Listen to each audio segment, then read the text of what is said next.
context of 50 years of Vatican Council II. I guess that's very important today too. For instance, of our understanding what we understand of the Church. The Church understanding was the reason for many faults and failures we made in the Church in the history of the last 800 years. And so I think we can, Francis and his movement, only understand if we look to the historical context. Francis lived in a time where the feudal society of aristocracy and the common people from top to bottom was regarded as a God-given order. It was a time when power and leadership disputes between the Pope and the Emperor, between bishops and the bourgeoisie were underway in the blossoming towns. It was the time of the beginning monetary economy where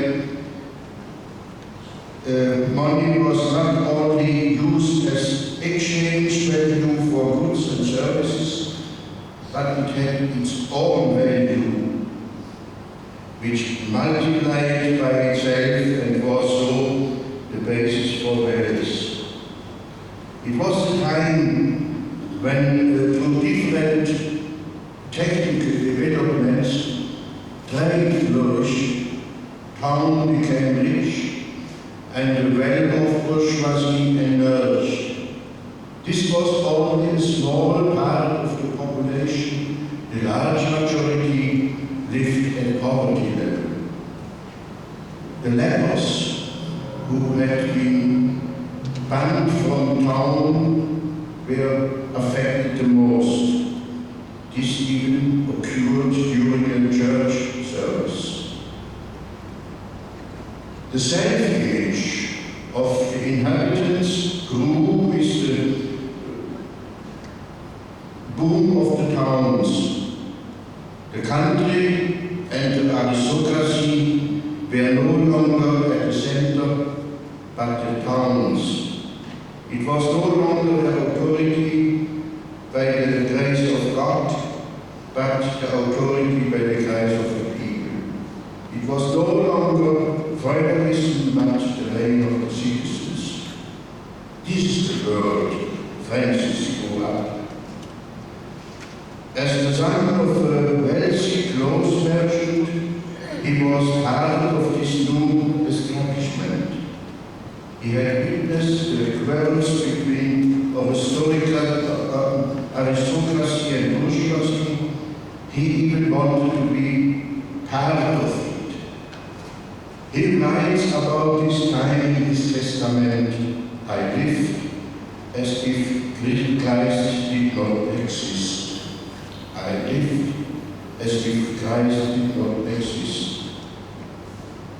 The young merchant was certainly church-rooted, just as everyone of the middle class, because the church on Sunday takes part in processions and even goes on a pilgrimage with his clan to Rome. But in retrospect, faith did not seem to have any effect on his life, actions and decisions. The clergy is responsible for religion, and it was manifold available in the town of Assisi. Why does the young man, church socialized at around 1200, live as if Christ did not exist? And this happened in the center of a town that had a dozen churches and monastic centers for only 2,000 inhabitants. The answer may be indicated by the portal of the Cathedral San Rufino cathedral that was built just at that time. It shows the prevailing image of God at around 1200. The Romanic God of the earth is seated immensely above all, assisted by the sun and the moon. What does this mighty world Christ have to do with the everyday life of people, with middle-class problems, festivities and carnival dreams? This sounds like the Christian existence of the Welsh bourgeoisie of today. Only when this ambitious young man is struck by the terrible debacle during the war against Russia, he is overcome with doubts.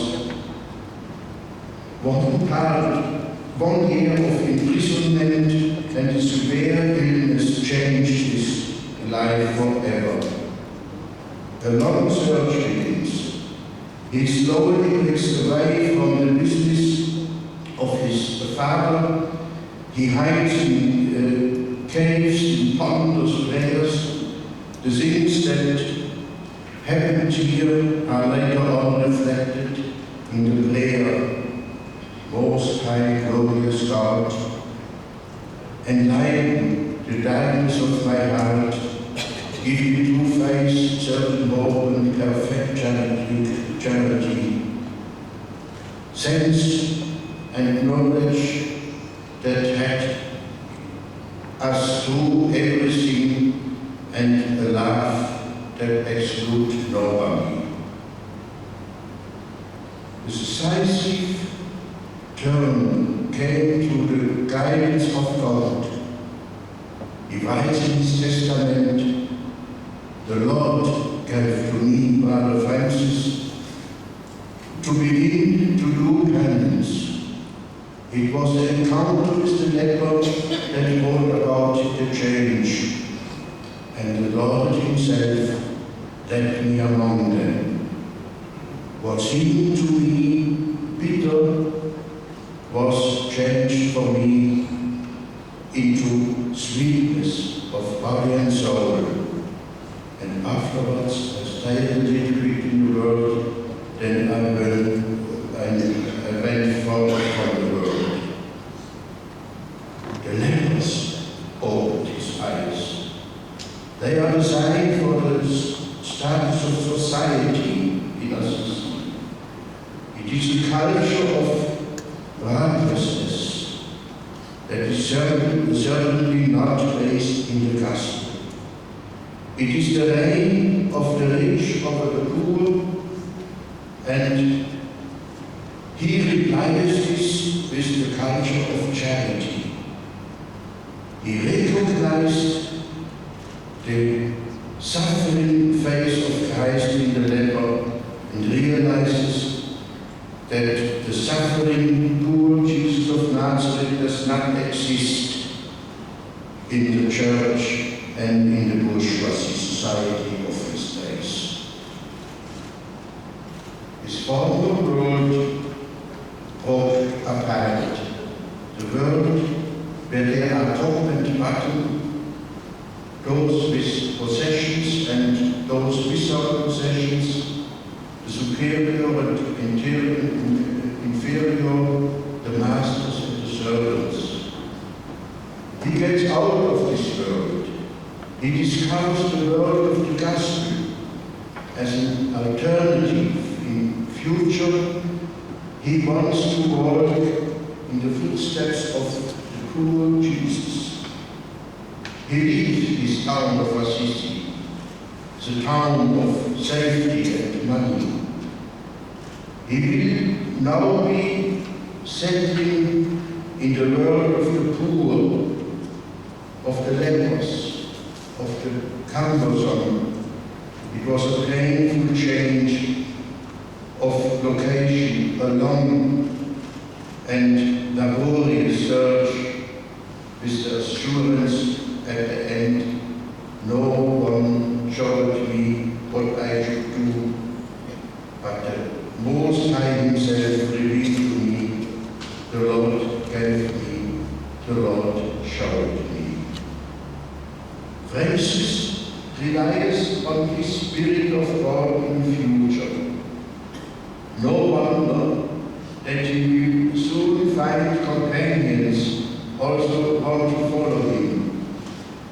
They follow him just as he follows the poor Jesus of Nazareth, and they want to live and proclaim this liberating message.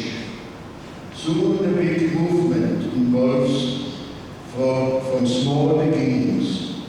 It turns into a new kind of church, a revolutionary way of living together without claim of power and possessions. Just like sisters and brothers, they are to live together, share and be a witness of the coming kingdom of God. These are the same church streams that 800 years later became part of the dream of the so-called catechol bishops at the end of the Vatican Council II. There were 40 bishops who have later joined by 500 additional bishops. They commit themselves to a simple lifestyle and wanted a church of the poor without any kind of insignia of power. They explicitly refer to Francis as a shining example. This catechol pact resulted in the Bishop Assembly of Medellin in 1968 in Latin America, where the Church of the entire continent agreed on a new kind of church. For the first time in the history of the Church, the poor were the paramount addresses of the liberating message of Jesus of Nazareth. And now in this time that he has arrived in his new life as an evangelist of the poor Jesus, the second founding figure of the new movement enters the scene, Clare of Assisi. She was raised in the protected world of her parents, a rich and noble family of Assisi. But she was curious and was aware of the new intellectual movements of those times. The search for a meaningful life. Even before she met Francis in 1212, he decides to live a radical life in the movement of penance. When Francis learns about her, he seeks contact and tells her about his new life with Jesus of Nazareth. She is fascinated by that. She leaves her parents' house, self-built as she is, and follows Francis.